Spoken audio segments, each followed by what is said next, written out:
नमस्कार दोस्तों, दिव्यवाणी चैनल में आपका हार्दिक अभिनंदन करता हूं। दोस्तों, पवित्र बाइबल ईश्वर की दयालुता पर प्रकाश डालता है। जी हाँ, ईश्वर हमारी अयोग्यता को नज़रअंदाज करते हुए हम पर वरदानों की वर्षा करते हैं ताकि हम सभी उनकी सक्रिय संतान बन सके।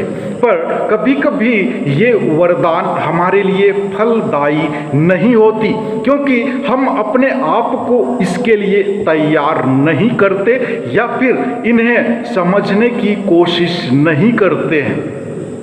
जी हाँ, प्रभु यीशु मसीह कहते हैं, जिसके सुनने के कान हो सुन ले। इस तरह वे हमसे हमारे प्रयासों की मांग करते हैं, जो हमारे व्यक्तिगत अनुभव पर निर्भर करता है कि हमारे लिए ये वरदान उपयोगी हैं या नहीं। यह हमसे हमारी उन्नत रचनात्मक भागीदारी चाहता है, जिसके द्वारा हम मिले वरदानों के महत्व को समझकर उनका उपयोग कर सकें। कभी कभी ईश्वर हमें तैयार किया हुआ वस्तु प्रदान नहीं करते, पर वे हमें संसाधन प्रदान करते हैं ताकि हम उसे दैनिक जीवन में उपयोगी बनाकर फलदायी बना सकें। ईश्वर हमें बोतल में भरे पानी को देने के बजाय हमें जल स्रोत के पास ले चलते हैं और हमारे सामने विभिन्न दरवाजे खोल देते हैं ताकि वे हमारे जीवन में फल उत्पन्न कर सकें। प्यारे दोस्तों, आज आप मनन चिंतन करें कि ईश्वर ने आपको ऐसा कौन सा वरदान दिया है जिसका आपने अभी तक उपयोग नहीं किया है। अब वक्त है प्रज्ञा की सुनने की।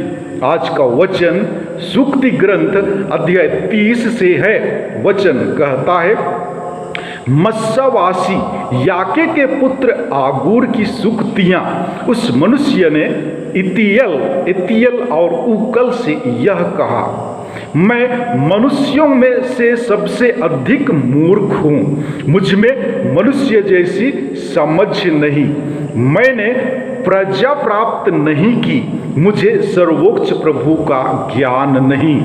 कौन स्वर्ग जाकर फिर उतरा, किसने पवन को अपनी मुट्ठी में बंद किया, किसने पानी को कपड़े में बांध लिया, किसने पृथ्वी की सीमाओं को निर्धारित किया, उसका और उसके पुत्र का नाम क्या है?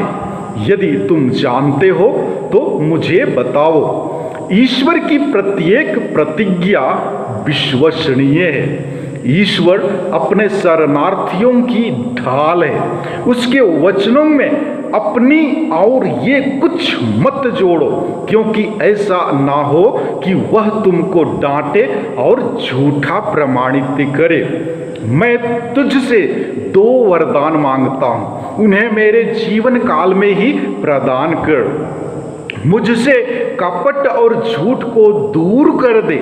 मुझे ना तो गरीबी दे और ना अमीरी, मुझे आवश्यक भोजन मात्र प्रदान कर। कहीं ऐसा ना हो कि मैं धनी बनकर तुझे अस्वीकार करते हुए कहूँ, प्रभु कौन है, अथवा दरिद्र बनकर चोरी करने लगूं और अपने ईश्वर का नाम कलंकित कर दूं। तुम मालिक से नौकर की चुगली मत खाओ, कहीं ऐसा ना हो कि तुमको श्राप दे और तुम्हें भुगतना पड़े। कुछ लोग अपने पिता को अभिशाप देते और अपनी माता का कल्याण नहीं चाहते। कुछ लोग अपने को शुद्ध समझते किंतु उनका दूषण नहीं धुला है। कुछ लोगों की आंखें घमंड से भरी हैं और दूसरों को तिरस्कारपूर्ण दृष्टि से देखती है। कुछ लोगों के दांत तलवार जैसे और जबड़े छुरी जैसे हैं। वे देश के दीनों और जनता में दरिद्रों को फाड़ कर खाते हैं।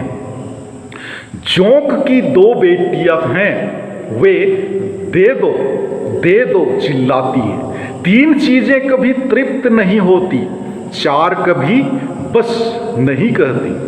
जोंक की 2 बेटियां हैं, वे दे दो चिल्लाती हैं। 3 चीजें कभी तृप्त नहीं होती, 4 कभी बस नहीं कहती। अधोलोक बांझ का गर्भाशय, पानी की प्यासी भूमि और आग जो कभी बस नहीं कहती।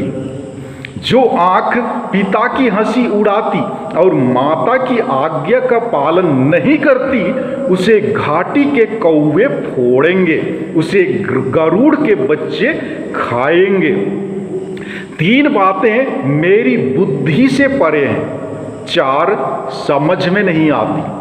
आकाश में गरुड़ का मार्ग, चट्टान पर सांप का मार्ग, समुद्र पर जहाज का मार्ग और युवती के साथ पुरुष का व्यवहार। व्यभिचारिणी का आचरण ऐसा ही है। वह खाती, मुंह पोंछती और कहती है मैंने कोई बुरा काम नहीं किया है। 3 बातों से पृथ्वी कांपती है, 4 को वह सह नहीं सकती। राजा बनने वाला दास, भरपेट भोजन करने वाला मूर्ख, विवाह करने वाली कुत्सित स्त्री और अपनी मालकिन का स्थान लेने वाली नौकरानी। पृथ्वी पर 4 प्राणी बहुत छोटे किंतु बड़े समझदार हैं। चींटियां निर्बल होती हैं किंतु फसल के समय अपना भोजन एकत्र करती हैं। बिज्जू बलशाली नहीं होते किंतु चट्टानों में अपना घर बनाते हैं।